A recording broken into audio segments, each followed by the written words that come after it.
사도행전 26장 16절에서 18절의 말씀을 저와 여러분이 교독하도록 하겠습니다.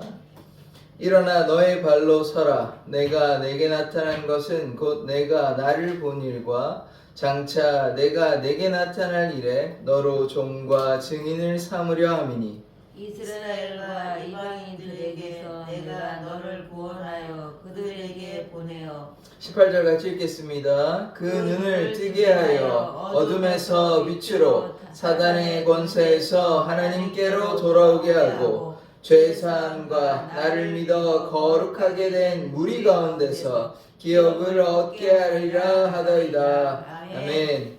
하나님, 세상에 하나님을 믿지 못하는 수많은 영혼들 있습니다. 그들에게 예수를 증거하는 삶 살게 하여 주시옵소서. 아멘. 예수 그리스도의 이름으로 기도드립니다. 아멘.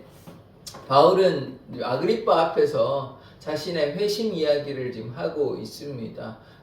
못된 일을 했었죠. 예수를 믿는 자들을 박해했습니다. 그들이 뭐 죽는데 찬성표를 던지거나 아니면 저주를 하게 하는 신성모독인데, 예수를 몰라서 그렇긴 하지만 저주를 하게 하는 못된 일도 했지만, 그런데 감사한 것은 그 악한 바울에게 뭐 자신은 율법을 따라 양심을 따라 그렇게 행동했다고 생각하지만 하나님 보시기에는 참으로 악하죠. 그런데 어떤 일이 생겼냐면 예수님께서 바울에게 나타나셨습니다. 이 놀라운 은혜인 것이죠. 그래서 빛 가운데 나타난 예수님을 만나고 이제 엎드려지게 되는 것입니다. 그것을 통하여 바울이 완전히 변화되어서 예수님만을 향해 나아가게 된 것이죠. 이제 어제 가시채 말씀드렸지 않습니까? 이제 농부가 소 뒤에서 이제 뾰족한 끝으로 이렇게 되고 있으니까 뒷발질 못하게 하려고. 뒷발질 하는 거는 가기 싫다, 내 고집대로 여기 있겠다, 하기 싫다 이런 뜻인데, 그렇게 해서는 안 되고, 우리가 이제 소와 같이 고집 부리는 자가 아니라 주님께 순종해서 앞으로 나아가는 자, 함께 주님의 뜻 따라 나아가는 자 되어야 하는 것입니다. 그래서 그 이야기를 이제 26장에만 가시채 이야기가 나옵니다. 그전에는 뭐 소 이런 얘기를 전혀 하지 않아요. 그런 일이 있었겠죠. 그런데 설명이 없으니까. 그래서 26장에는 비로소 이제 그런 이야기가 나오는 것입니다. 그래서 바울이 회심해서 이제 아그리빠 왕한테 자기가 이제 이런 이야기를 하게 되는 거죠. 오늘 말씀 이제 어떻게 진행되는지 계속해서 보도록 하겠습니다. 16절에 보시면 일어나 너의 발로 서라. 내가 내게 나타난 것은 곧 내가 나를 본 일과 장차 내가 나타낸 일에 너로 종과 증인을 삼으려 함이니. 이제 엎드려졌잖아요. 어제 엎드려져가지고 이제 누구를 만났냐면 예수를 만났습니다. 네가 박해하는 예수다라고, 주여 누구시니까 라고 얘기하니까 네가 박해하는 예수라 그래서 예수를 만났어요. 지금 엎드려져 있으니까 어떻게 됩니까? 일단 서야 돼요. 서라 말씀하셔가지고 이제 너의 발로 서라 말씀하시고, 뭐 섰는지 어땠는지 모르겠습니다. 이제 엎드려 있는 상태에서 서라 얘기하시고, 내가 내게 나타난 것은 곧 내가 나를 본 일과, 예수를 만났잖아요. 이 본 일과, 그리고 장차 내가 내게 나타날 일, 그러니까 현재 일에 대해서. 현재 일은 무엇입니까? 바울이 예수를 만난 거, 예수를 만난 거 증인하고, 또 앞으로 나타날 일. 이 앞으로 나타날 일은 뭐냐 하면 복음을 감당하는 거예요. 복음을 이방인 가운데 또 지금 통치자들 앞에서 증언하는 이 일을 어떻게 하느냐면, 나타날 일에 대해서 너로 종과 증인을 삼으려 한다. 이제 오늘 말씀에서 이제 가장 중요한 핵심 키워드가 종과 증인이에요. 종과 증인. 그래서 예수님에 대해서 뭐 해야 되냐면 종이 되어야 되고, 그 다음 뭐 해야 되냐면 증인이 되어야 됩니다. 그러니까 그게 어떤 뭐 겸손의 표현이 아니고요. 우리가 사실은 종이 돼야 되는 게 맞습니다. 종은 뭐냐면 자기 생각을 나타내지 않습니다. 주인이 시키는 대로 하라 그러면 이거 왜 해야 됩니까? 이걸 왜 이런 식으로 하지 않습니까? 따지지 않죠. 주인이 시키면 시키는 대로 그냥 합니다. 종은 뭐 토의하는 게 아니에요. 토론하는 게 아니에요. 논쟁해가지고 이게 더 옳습니다, 제가 해보니까 이게 더 맞습니다 라고 이야기하지 않고, 주인이 뭐 하라 그러면 그대로 그냥 하는 게 종의 일인 것입니다. 그래서 우리가 사실은 종이 되어야 돼요. 종이 뭐 이거저거, 물론 우리가 하나님의 자녀이긴 합니다만은 하나님의 일을 감당할 때는 종의 자세로 해야 되는 것입니다. 왜 제가 이런 일을 해야 됩니까? 이것은 맞지 않습니다. 왜 제가 이러한 일을 하고 뭐 이게 제 생각에는 틀리고 뭐 이런 이야기를 할 필요가 없다는 것이죠. 하나님의 뜻이 있나 보다. 하나님께서 나에게 이것을 원하신다면 그냥 감사함으로 하는 거예요. 사실은 뭐 우리 눈으로 보기에는, 우리 생각으로 보기에는 이해가 안 되는 것들이 많이 있을 수 있죠. 그런데 순종하는 것입니다. 이제 제 개인적인 말씀을 드리자면, 제가 제천에 오는 거가 제 생각에는, 저는 제천에 아무런 연고도 없는데 뭐 제천에 왜 가야 되죠? 라고 따질 수 있잖아요. 인간적으로는. 그러나 그렇게 하지 않고 뭐 하나님 뜻이 있나 보다. 물론 뭐 인간적으로 그렇게 생각합니다만, 그러나 종의 자세는 어떻습니까? 가라면 가는 거예요. 뭐 제천이 아니고 뭐 어디 이상한 데라도 뭐 시골 어디 구석에 아무도 모르는, 저도 전혀 뭐 이름도 모르는 곳에 가라고 하시더라도 가는 게 종의 자세인 것입니다. 그 종이 아니면 하나님의 일을 감당할 수가 없어요. 왜냐하면 내 생각이 자꾸 드러나니까. 하나님께서 원하시는 사람은 무엇입니까? 순종하는 사람. 근데 종의 자세가 아니면 순종할 수가 없죠. 그런데 우리가 하나님의 일을 감당할 때는, 그러나 하나님이 뭐 무지막지하게 뭐 강제로 이렇게 시키지는 않습니다. 제가 얘기하는 것은 우리의 자세를 이야기하는 것이죠. 우리가 하나님의 일을 감당할 때 내가 순종하겠다. 어떤 일이 있어도 하나님께서 시키시면 내가 감당하겠다. 이런 마음의 자세가 되어야 되는데, 뭐 저도 그렇지 못할 때가 참 많이 있는데, 내 생각 자꾸 하면 뭐 거리에서 이제 전도해라 그러면 저는 부끄럽습니다. 어떻게 사람들 앞에서 이렇게 얘기할 수 있습니까? 그건 종의 자세가 아닌 것이죠. 내 생각으로 이야기하잖아요. 그러니까 그렇게 이제 내 생각 좀 내려놓고, 때로는 뭐 부끄러울 수도 있고 때로는 이해가 안 될 수도 있습니다. 그런데 그런 일들을 감당하는 거예요. 이제 이런 일들이 언제 있었냐면, 구약에 보면요, 어떤 선지자들은 벌거벗으라 그러고 어떤 선지자는 이제 퍼포먼스를 하는 거거든요. 이렇게 어떤 이제 예언의 말씀을 이제 예레미야 같은 경우에 자기 행동으로 그렇게 하거든요. 이렇게 뭐 어떤 모형을 만들어 가지고 이렇게 자로 놓으라, 이런 일들을 그냥 시키는 겁니다. 그러면 선지자들은 어떻게 합니까? 순종하는 거예요. 말이 이름 좀 이상해 보이는다는 생각이 들 수는 있지만 그런 생각 안 하고 시키면 시키는 대로 하는 것입니다. 이사야도 그렇고 예레미야도 그렇고, 요나는 좀 달랐죠. 요나는 뭐 하나님 말씀을 순종하지 않고 이렇게 달랐지만, 그러나 우리는 어떻게 해야 되냐면, 하나님께서 하라 하시면 하나님의 뜻에 따라 순종하는 자가 되어야 하는 것입니다. 때로는 이게 비합리적이고 상식적이지 않는 그런 상황들이 있어요. 사실은 엘리야군요.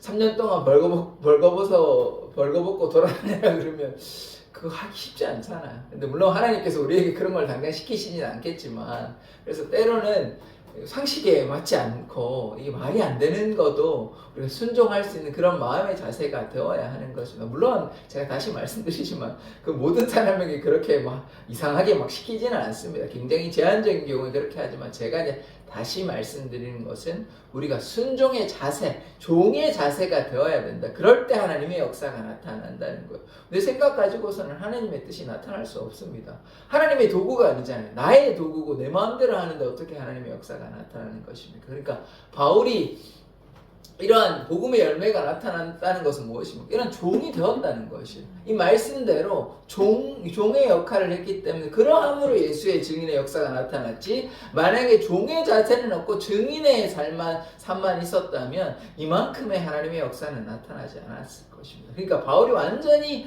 회심한 거예요. 그전에는 이제 자기의 양심대로, 뭐 율법대로, 전통대로, 자기의 생각대로 했다면, 회심한 이후에는 오로지 주님께서 시키시는 대로 어떠한 결박과 환란이 있어도, 사실 예루살렘에 돌아온 것도 결박과 환란이, 뭐 아가보라든지 다른 선지자들이 결박과 환란이 본인에게도 성령께서 말씀하셨지만, 그러나 순종하기 위해서, 왜 순종하려고 그러냐? 하나님의 뜻을 감당하기 위해서, 자기의 뭐 삶을 위해서, 생명을 위해서 그렇게 했다면 갈 필요가 없죠. 고난이 기다린다는 것을 뻔히 알고 있습니다. 그렇지만 그것을 가야 하는 것이 하나님의 사역을 감당하는 것이니까요. 주의 사랑에 매여서 주님을 향해 믿음으로 나아가는 삶이 바울의 삶이 되는 것입니다. 그래서 오늘 종과 증인의 삶을 우리가 꼭 살아야 돼요. 그래서 다시 한번 제가 강조하지만 종의 삶이 되지 않는다면 우리에게 하나님의 역사는 나타나지 않습니다. 이게 참 힘들거든요. 신앙생활을 오래 하더라도 이제 어떻게 되냐면 내 생각이 있는 거예요. 내 경험이 있는 거예요. 내가 예전에 이렇게 했을 때 하나님의 역사가 나타났다. 거기에만 머물러 있으면 안 되는 것입니다. 베드로에게 어떻게 나타났습니까? 하나님께서 환상을 보여주셨잖아요. 그건 내가 정하다 한 것이니까 그거 다 먹어도 된다. 그렇게 이제 불결한 짐승들을 이렇게 보여주셨지만 그거를 먹는 것, 이방인에게 가는 것이 하나님의 뜻인 것입니다. 그러니까 내 경험, 내 생각, 내가 해왔던 것들을 따라가서는 안 되는 거예요. 하나님께서 하라 하시면 거기에 순종해야 되는데 자꾸 나의 신앙의 경험, 내가 해왔던 것들을 보면 새로운 것들이 오거나 하나님께서 이런 전혀 내가 생각하지 못한 것들을 얘기하실 때 받아들일 수가 없는 것입니다. 내가 경험하지 못했기 때문에 나의 신앙생활에는 그런 것이 전혀 있지가 않거든요. 그러니까 그것이 맞는가 의심하기도 하고 그것에 대해서 불순종하게 될 수밖에 없잖아요. 나의 경험을 의지하고 나의 신앙 가치관을 의지하면. 그러나 그렇게 해서는 안 되는 것입니다. 하나님의 뜻 따라 순종해야 하는 것이죠. 하나님께서 역사하시면 하나님의 일이 나타나게 되는 것입니다. 그래서 베드로가 어떻게 됐습니까? 불결한 거지만 결국 순종해서 이방인에게 가서 고넬료에 가서 복음을 증거하고 또 세례를 베푸는 역사가 나타났지 않습니까? 그것이 하나님의 뜻인 것이에요. 내 생각에는 이것은 잘못된 것이지만 하나님의 넓으신 뜻에는 무엇이 있었습니까? 이방을 향한 구원에 하나님의 사랑이 있었던 것 아닙니까? 만약에 베드로가 불순종했다면 고넬료에게 다른 제사가 갔겠죠. 베드로는 가지는 못했을 것입니다. 그러니까 하나님께서 하나님의 뜻이 있었기 때문에 순종하라, 종의 삶을 살아라 말씀하시면 우리가 순종하는 것이 좋습니다. 하나님께서 우리를 일부러 고생시키시거나 그런 일들은 굉장히 제한적이거나 이제 선지자들에게 제한적으로 나타나는 것이지, 일반적인 경우에는 하나님께서 일부러 우리를 골탕 먹이시려고 괴롭히시려고 그런 경우는 거의 없다고 보면 됩니다. 그럼 어떻게 되냐? 우리의 삶을 통해 하나님께서 영광을 받으시고 또 우리만 구원받아야 될 것이 아니잖아요. 물론 우리의 구원, 나의 구원이 가장 중요합니다. 다른 사람은 다 구원받는데 내가 구원 못 받으면 이건 안 되는 거잖아요. 나는 구원 당연히 받아야 되죠. 그런데 내가 믿음의 확신이 있고 바울처럼 주님께 순종을 한다면 어떻게 해야 됩니까? 이 다른 사람을 위한 구원도 우리가 열심히 해야 되는 것 아닙니까? 하나님의 뜻은 거기에 있는 것이에요. 나의 구원에게만 있지는 않습니다. 나를 사랑한다면 이웃을 사랑한 사람, 가난하고 헐벗고 굶주리고 그 사람들을 향한 하나님의 사랑도 있는 것이에요. 나만 사랑하시지 않습니다. 내 편만 되시는 게 아니에요. 하나님은 모든 사람을 사랑하시는 것 아닙니까? 하나님께서 세상을 이처럼 사랑하신다고 말씀하셨다면 우리가 하나님의 그 사랑을 깨닫고 그들에게 하나님의 사랑을 증거해야 하는 것 아닙니까? 그러니까 이제 종의 삶을 살아야 하는 것입니다. 내가 주인 되면 그런 사역은 할 수 없어요. 그냥 나의 삶에만 안주하는 것 아닙니까? 그러니까 제가 계속해서 말씀드리지만 이 땅에 잘 먹고 잘 사는 게 뭐가 중요한 것입니까? 아예 중요하지 않다 이렇게 얘기할 수는 없지만, 그러나 그거 하고 영원히 행복하고 영원히 주님과 함께하는 삶, 이 두 가지가 만약에 있다면 무엇을 택하시겠습니까? 이 땅에 행복한 삶, 좋은 대학 가고 좋은 직장 가고 돈 많이 벌고 명예롭고 행복하고 너무 좋죠, 이 땅에서는. 그런데 죽고 난 뒤에 보니까 하나님과는 함께하지 못하는 거예요. 그러면 그게 무슨 의미가 있겠습니까? 아무런 의미가 없죠. 그런데 그렇게 극단적이지도 않습니다. 우리의 삶을 이 땅에서도 일용할 양식도 채워주시고, 하나님께서 우리를 눈동자와 같이 지켜주시고, 하나님께서 우리의 삶을 지켜주시고 돌보아 주시고, 또한 영생의 삶도 기다리고 있다면 무엇이 더 바람직한 삶이겠습니까? 우리가 무엇을 향해 나아가야 되겠습니까? 그러니까 제가 이제 이런 말씀을 드리잖아요. 교회에서 어떤 한 명의 사람도 1년이 됐는데, 시간이 지났는데도 구원하지 않는다면 그건 좀 문제가 있는 교회이다. 그렇지 않습니까? 지금 하나님께서, 하나님의 눈이 어디에 가 있냐고요. 우리의 구원도 있죠. 우리도 사랑하시죠. 그러나 우리만 사랑하시는 건 아닙니다. 하나님께서 세상을 향해 아파하신다고요. 그럼 그 하나님의 마음을 안다면 그 교회에 1년이 되고 몇 년이 됐는데도 그 마음을 헤아리지 못해가지고 그 안에만 있다면 문제가 있지 않습니까? 그러니까 우리가 어떻게 해야 돼요? 세상을 향해 하나님의 그 아파하는 마음을 가지고 전도해야 되는 거예요. 그러니까 그게 무슨 의무감으로 신자가 당연히 해야지, 안 그러면 하나님께서 혼내시지, 뭐 이런 차원의 것이 아닌 것이에요. 아버지의 마음을 헤아리는 거예요. 아버지가 아파하시는구나. 사실은 우리만 하나님의 자녀라고 봐서는 안 돼요. 모든 사람은 다 하나님의 원래는 하나님의 자녀가 맞습니다. 근데 죄로 인해서 다 멀어졌잖아요. 그런데 예수를 주셨지 않습니까? 예수님께서 십자가에 달려 돌아가셨잖아요. 그래서 그들이 예수를 믿으면 다시 하나님의 자녀의 권세를 회복하게 되는 것입니다. 그거를 누가 원하시냐? 하나님이 원하시는 것이에요. 그러니까 우리가 하나님의 마음을 헤아리니까 전도하는 거예요. 우리가 교회에 다니니까 당연히 전도가 중요하더라, 그래서 전도해야 된다, 그런 차원의 것이 아닌 것입니다.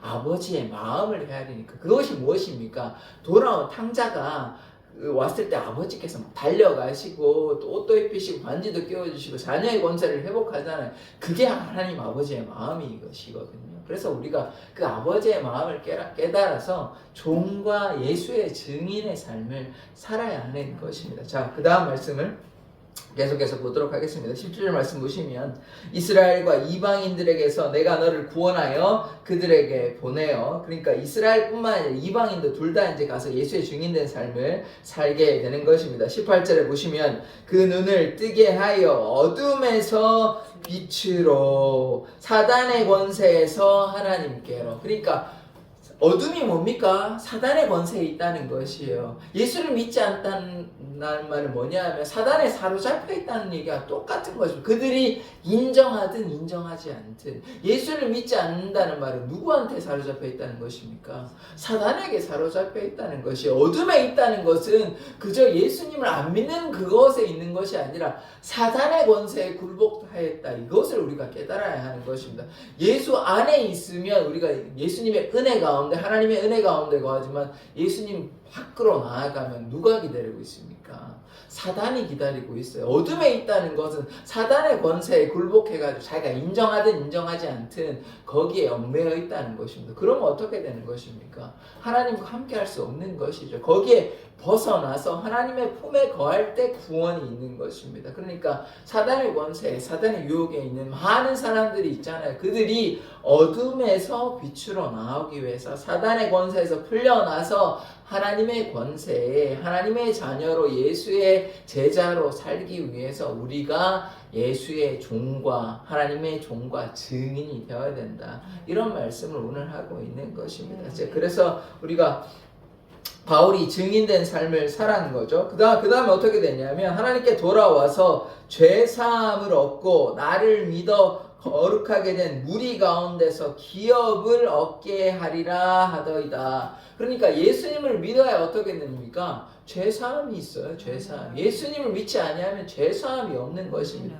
죄사함이 없으니까 하늘나라에 갈 수가 없어요. 죄를 가지고는 하나님과 함께 할 수 없어요. 왜냐하면 하나님은 완벽하고 선하신 존재이기 때문에 우리가 죄를 가지고는 하나님과 동행할 수 없습니다. 근데 그걸 해결하신 분이 있으시잖아요. 누구십니까? 예수님께서 우리의 죄를 사하시기 위해 오셨기 때문에 예수님을 믿으면 우리의 죄가 주홍 같은 죄도 진홍 같은 죄도 다 이제 희게 되어지는 것입니다. 그러니까 우리가 예수를 믿으면 죄사함의 권세를 얻는 것이죠. 그러므로 하나님과 함께 할 수 있는 것입니다. 그래서 어둠에 있는 자들이 예수께 돌아오기 위해서 뭐 해야 됩니까? 예수를 믿어야 돼요. 예수를 믿어야만 죄를 사함을 얻는 것이고, 죄를 사함을 얻고 그러야므로 어떻게 되냐면 거룩하게 된 무리 가운데서, 이 거룩하게 된 무리를 뭐라고 얘기하냐면 두 자로 교회라고 합니다.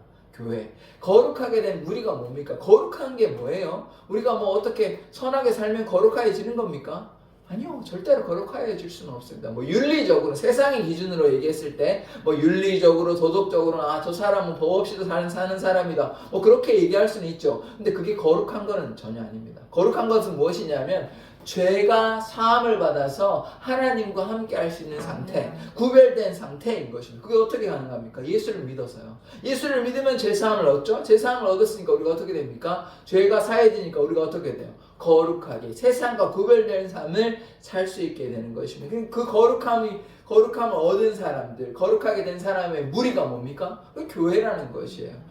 예수님을 믿고 함께 모인 거룩의 공동체, 그게 교회라는 것입니다. 거룩하게 된 그 교회 가운데서 어떻게 되냐? 기업을 얻게 한다. 기업을 얻는다는 것은 무엇입니까? 하나님을 유산으로 얻는다는 것이에요. 그래서 주일날 말씀드렸잖아요. 하나님의 상속자가 된다고. 하나님을 우리의 유업으로, 유산으로 얻는다는 것입니다. 교회가 그러한 곳이에요. 그러니까 교회가 같이 모여서 예배하는 예배 공동체도 맞는데, 여기에서 우리가 기억해야 되는 것은 뭐냐면 예수를 믿어서 거룩하게 된 공동체, 그리하여 하나님을 유산으로 얻는, 하나님을 기업으로 얻는 공동체를 거룩하게 된 무리, 다른 말로 교회라고 이야기하는 것입니다. 그래서 오늘 말씀에서 기억해야 되는 것은 뭐냐면, 세상에 많은 사람들이 있잖아요. 그런데 예수를 믿는 사람들은 굉장히 많지 않습니다. 그러니까 교회라고 우리가 카톨릭을 제외한, 천주교를 제외한 한 5억 정도 되는 걸로 제가 기억하고 있는데, 그 안에서 신실하게 믿는 사람은 또 하나님만 아시겠죠. 그런데 이제 우리가 기억해야 되는 것은, 예수를 알고 믿고 하는 사람이 카톨릭 포함은 더 많이 있지만, 어쨌든 개신교만 통계를 잡으면 한 5억 정도 됩니다. 그 외의 사람들은 천주교이거나 혹은 이슬람이거나 이상한 여러 잡다한 종교를 믿는 사람들이죠. 근데 그들이 어떻게 되는 것입니까? 그들이 종교를 가지니까 구원이 있습니까?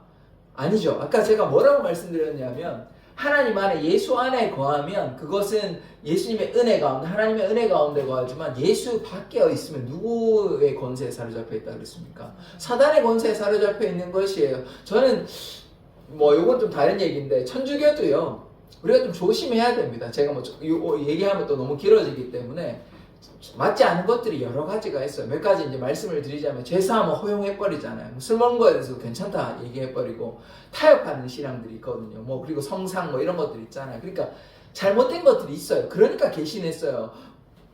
천주교가 괜찮다면 뭐하러 종교개혁 해가지고 나옵니까?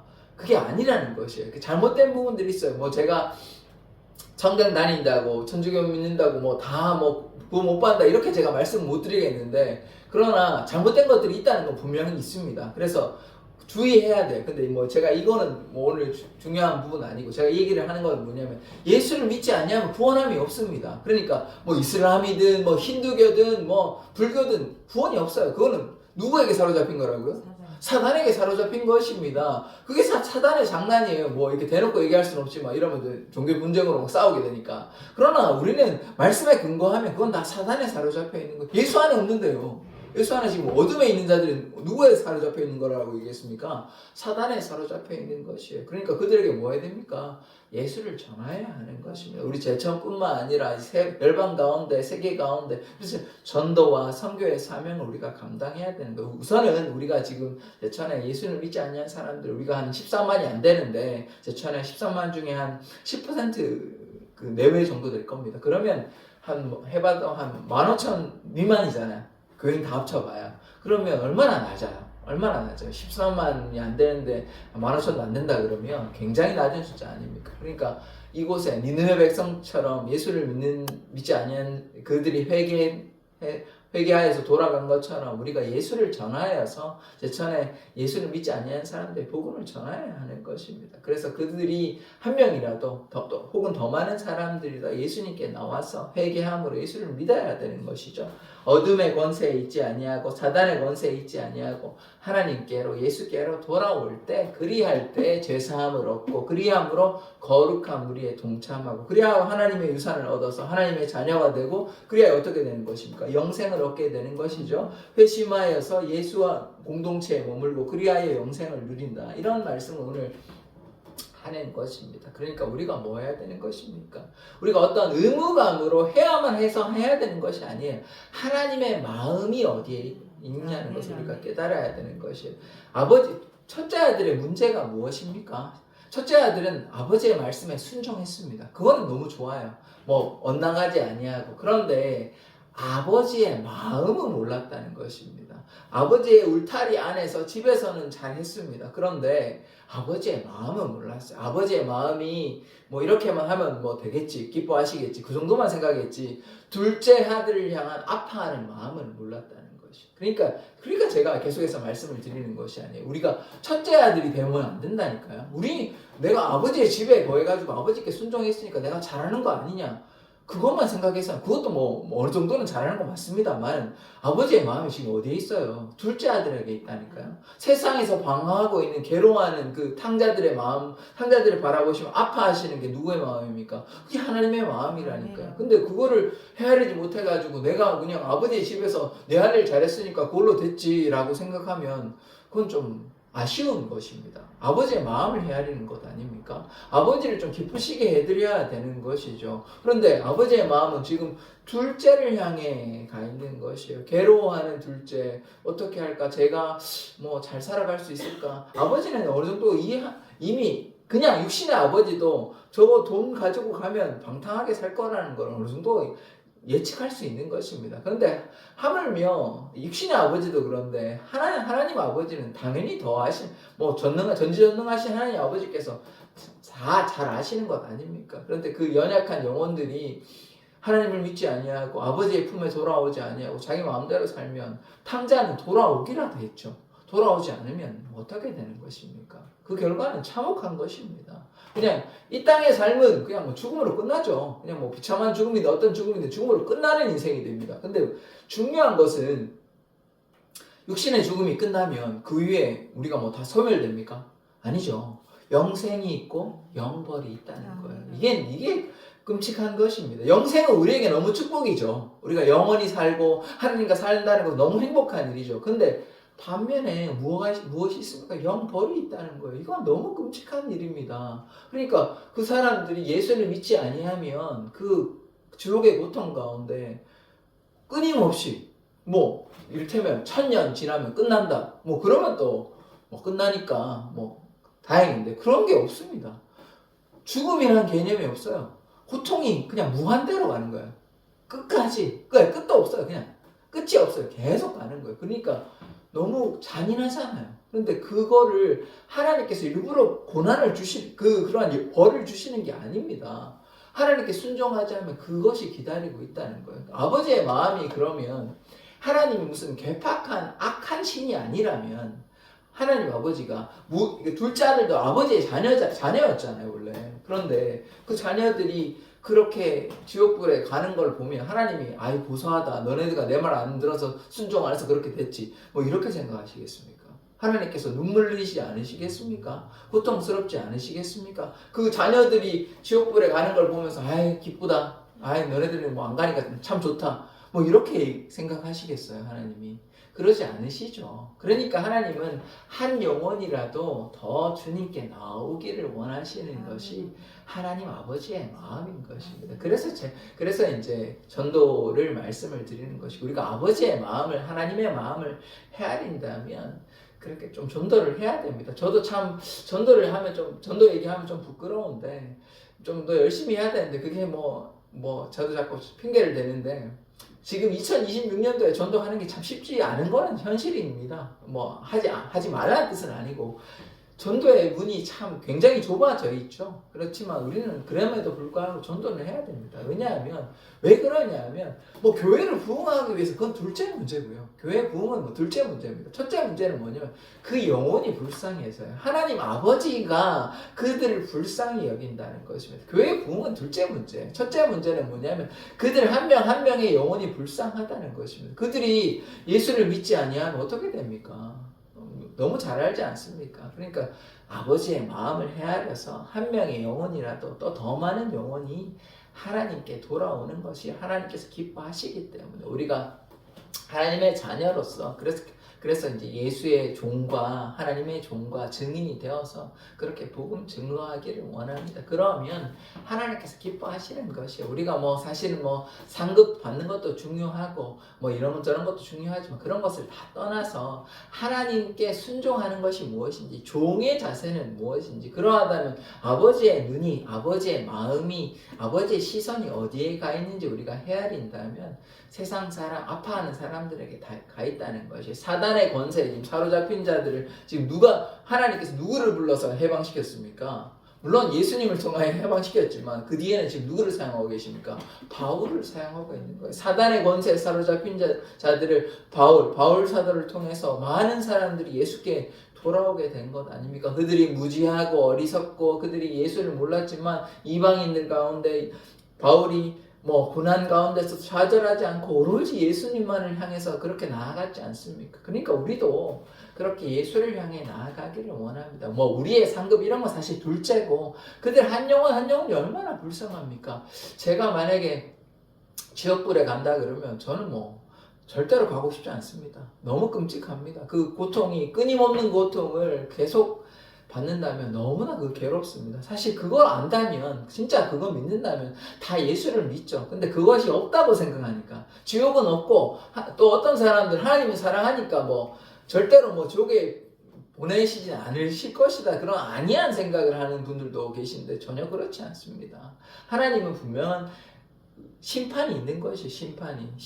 심판한다고 분명히 성경에 여러 번 나와 있습니다. 마태복음에도 나와 있고요. 그러니까 우리가 심판이 없다, 지옥이 없다 이렇게 생각해서는 결코 안 되는 것입니다. 그래서 우리가 예수의 증인된 삶을 살아가기를 원합니다. 그래서 우리가 힘이 닿는 한 우리 주위 사람들에게, 교회도 물론 돌봐야 되죠. 그러나 예수님 믿지 아니하고 그 영벌에 처한다면 얼마나 괴로운 인생입니까? 그래서 그들에게 우리 사랑의 교회가 복음을 증거하여 그래야 하나님의 역사가 나타나는 교회가 되기를 원합니다. 기도하겠습니다.